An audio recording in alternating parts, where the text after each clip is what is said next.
오늘 말씀은 빌립보서 2장 12절에서 18절까지 말씀입니다. 함께 읽도록 하겠습니다. 그러므로 나의 사랑하는 자들아, 너희가 나 있을 때뿐만 아니라 더욱 지금 나 없을 때에도 항상 복종하여 두렵고 떨림으로 너희 구원을 이루라. 너희 안에서 행하시는 이는 하나님이시니 자기의 기쁘신 뜻을 위하여 너희에게 소원을 두고 행하게 하시나니 모든 일을 원망과 시비가 없이 하라. 이는 너희가 흠이 없고 순전하여 어그러지고 거스르는 세대 가운데서 하나님의 흠없는 자녀로 세상에서 그들 가운데 빛들로 나타내며 생명의 말씀을 밝혀 나의 다름질이 헛되지 아니하고 수고도 헛되지 아니하므로 그리스도의 날에 내가 자랑할 것이 있게 하려 함이라. 만일 너희 믿음의 재물과 섬김 위에 내가 나를 전제로 드릴지라도 나는 기뻐하고 너희 무리와 함께 기뻐하리니 이와 같이 너희도 기뻐하고 나와 함께 기뻐하라. 아멘. 오늘 아침 묵상을 들으시는 우리 모든 성도님들에게 하나님의 은혜가 있기를 간절히 소망합니다. 오늘 본문의 첫 절인 12절은 그러므로 라고 시작을 하고 있습니다. 그리고 16절의 끝부분에는 뭐라고 써있죠? 두렵고 떨림으로 구원을 이루라 라고 말하고 있습니다. 여기에서 그러므로 라는 단어는 언제 사용됩니까? 앞뒤의 내용의 인과관계를 말할 때 사용되는 단어입니다. 그렇다면 그러므로 라는 단어 앞에 나오는 내용을 우리가 기억하고 계십니까? 바울은 빌립보 성도들 향해서 그리스도의 마음을 품어라 라고 말했었습니다. 좀 더 구체적으로 표현하면 서로 다투지 말고 허영으로 교만하지 말고 그리스도의 겸손의 자세, 예수 그리스도의 겸손의 삶을 따라 살아라 라고 말한 것이죠. 즉 예수 그리스도의 겸손의 삶을 품고 살아가야 한다. 그러므로 두렵고 떨림으로 구원을 이루라 라고 바울은 말하고 있는 것입니다. 사람은 과거에 받은 구원에 안주하게 되면 교만해지기 십상입니다. 난 받았고 넌 못 받았고 난 이미 얻었고 너는 못 얻었고 이렇게 되기 때문이죠. 잘난 사람과 못난 사람이 생기고 높은 사람과 낮은 사람이 구분이 생기게 됩니다. 결국 시비와 원망이 생기게 되는 것이죠. 그러나 우리에게 중요한 자세는 과거에 받은 구원, 즉 칭의를 얻는 것에 안주하는 것이 아니라 그것으로 인해서 교만해지는 것이 아니라 오늘 이 순간에도 현재적인 구원을 이루어 가는 것입니다. 하나님의 통치 안에서 하나님의 백성으로서 백성답게 살아가는 것, 이것이 바로 구원을 이루어 가는 것입니다. 우리가 착각하는 것은 구원의 유무가 나의 확신에 달려 있다라고 생각하는 겁니다. 내가 확신을 가지고 있으면 나는 구원받았다라고 생각하는 것이죠. 구원의 유무를 나의 확신에 기반을 두는 것처럼 위험한 것은 없습니다. 알고 보면 구원을 받고 안 받고가 나에게 달려있기 때문입니다. 내가 기준이 되는 것입니다. 나의 마음이 기준이 되는 것이죠. 바로 이스라엘이 그랬었습니다.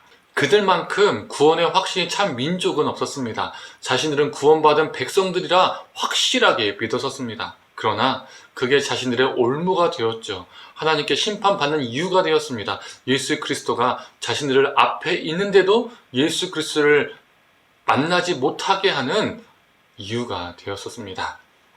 사랑하는 성도님들, 구원은 나의 확신에 있는 것이 아니라 하나님의 절대적인 주권에 있기 때문에 우리는 두렵고 떨림으로 구원을 이루어 나갈 수밖에 없습니다. 또한 바울은 구원을 이루어가는 삶이 무엇인지, 또 다른 말로 하면 성화가 무엇인지 15절에서 16절에 말해주고 있습니다. 구원을 이루어가는 삶은, 즉 성화의 삶은 첫째, 이 어그러진 세상 속에서 흠이 없고 순전한 존재로 살아가는 겁니다. 둘째, 이 어두운 세상을 비추는 빛으로 살아가는 겁니다. 셋째, 생명의 말씀을 지키며 살아가는 겁니다. 구원받은 사람들은 나 죽으면 천국 가 이렇게 믿고 있는 사람이 아닙니다.